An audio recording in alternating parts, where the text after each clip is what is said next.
Здравейте, приятели! Вижте сега как гласуват Народното събрание на Република България единодушно да вкарат войски в Украйна. Това е станало на 1 февруари 2023 година. Ето вижте. Алинея 3, изречение първо, а тя е: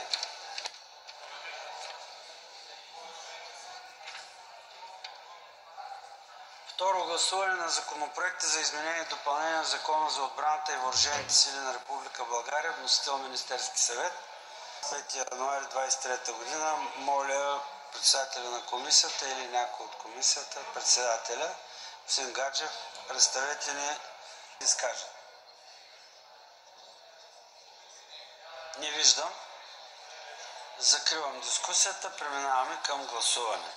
Гласуваме наименованието на закона, параграф 1 по вносител, параграф 2 по вносител, параграф 3 в редакция на комисията, параграф 4 по вносител, параграф 5 по вносител, параграф 6 по вносител.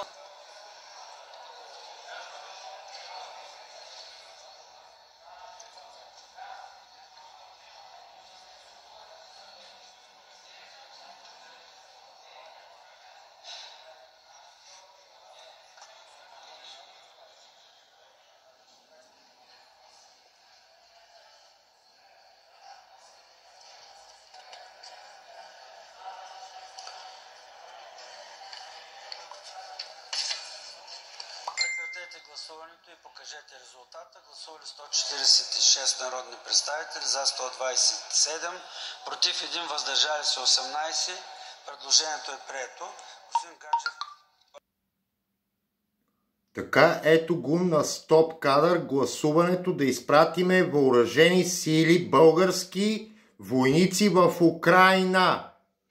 Ето я датата. Предпоследния ден са гласували 1 февруари 2023 година, точно преди да ги разпуснат противозаконното им Народно събрание. В 15 часа 52 минути 57 секунди е извършено гласуването. Така, гласувалите за изпращане на военни сили, български военни сили в Украйна са ГЕРБ, СДС, 52 души са присъствали, за са гласували също 52. Продължаваме промяната. ПП 30 са за. ДПС 16 са за. Възраждане 19 са присъствали, 19 са за изпращане на военни сили в Украйна. Български военни сили. Ето го израждане. Видяхте ли го, Костадин Костадинов? За изпращане на български военни сили за Украйна да воюваме. Вкарват ни на война българи.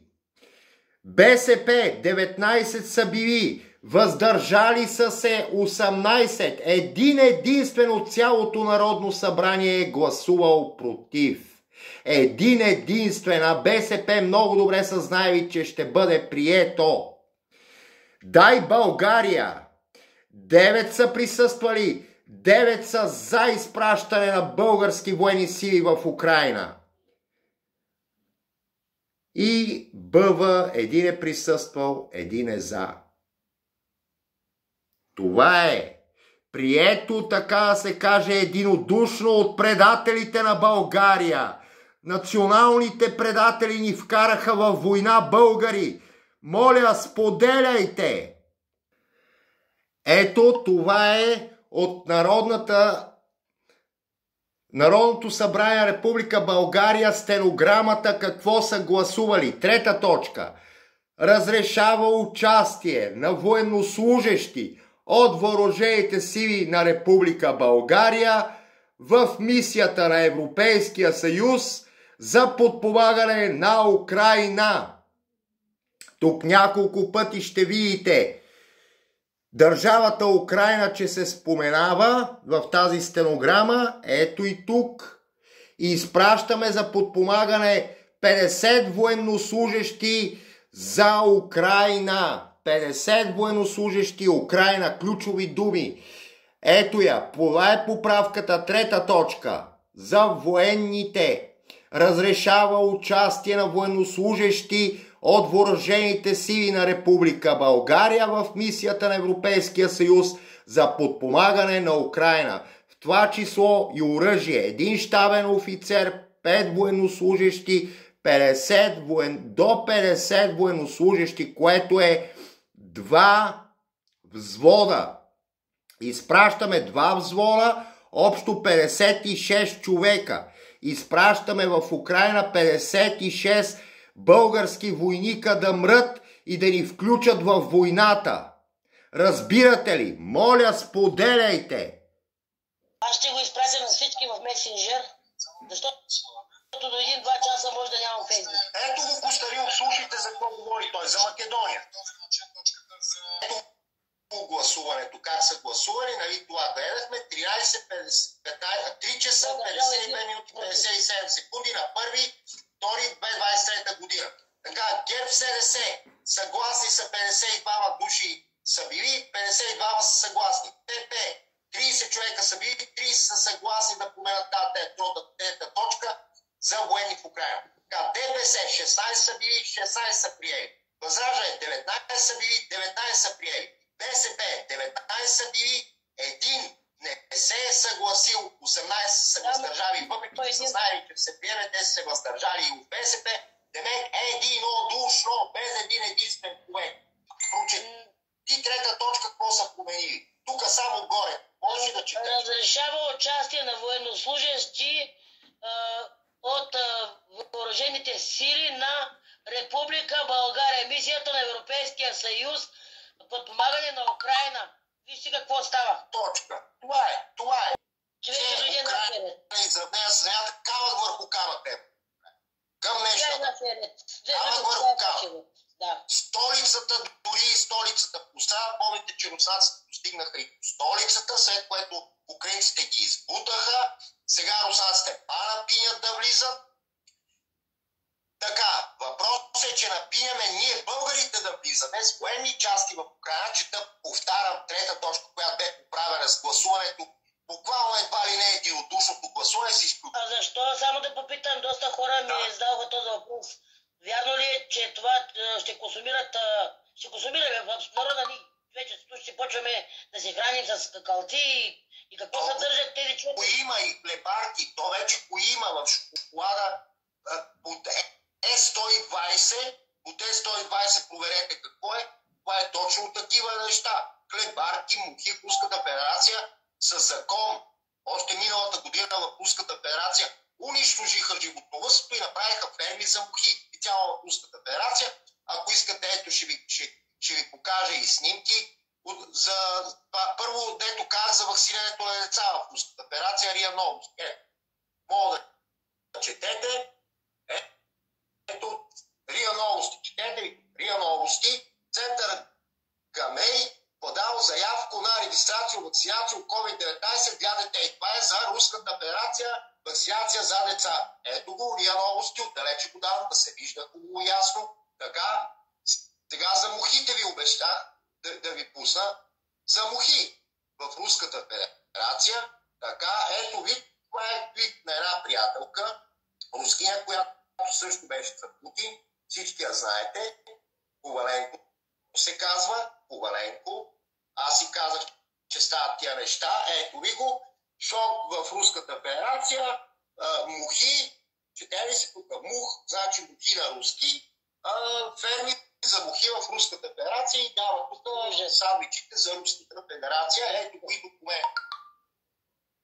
Мантуров призовал ментално стаци месото да го забранят и да направят ферми за мухи в Руската федерация. Путин, разбира се, е служител на дълбоката държава. Това не е истинския Путин, ако става въпрос. Още жена му Людмила Путина казва още преди 12 години: мъжът ми не се прибрава вкъщи, вече мъжът ми не е между живите.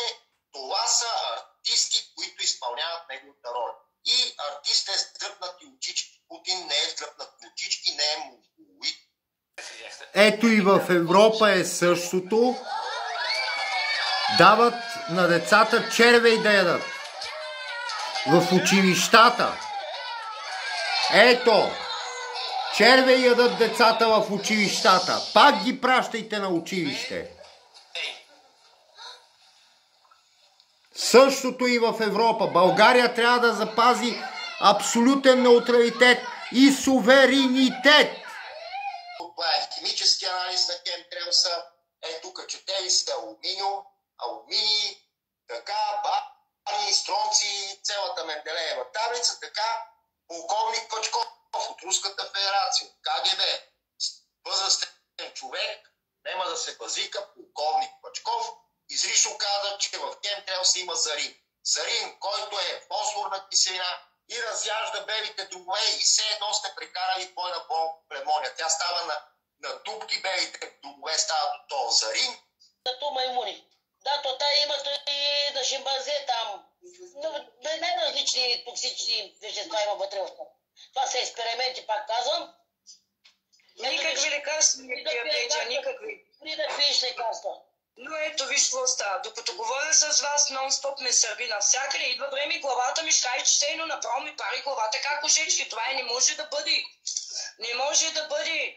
Толкова хора измраха от тези ваксини, толкова неща и аз се чувствам много зле. Разберете ма, хора. Слагам се ръката на душата пред Господа и си казвам, че не сте заговестник. Така ми е сърби, така ще кажа, че нещо ужасно отгоре ми. Не знам какво ми е. Здравей или за...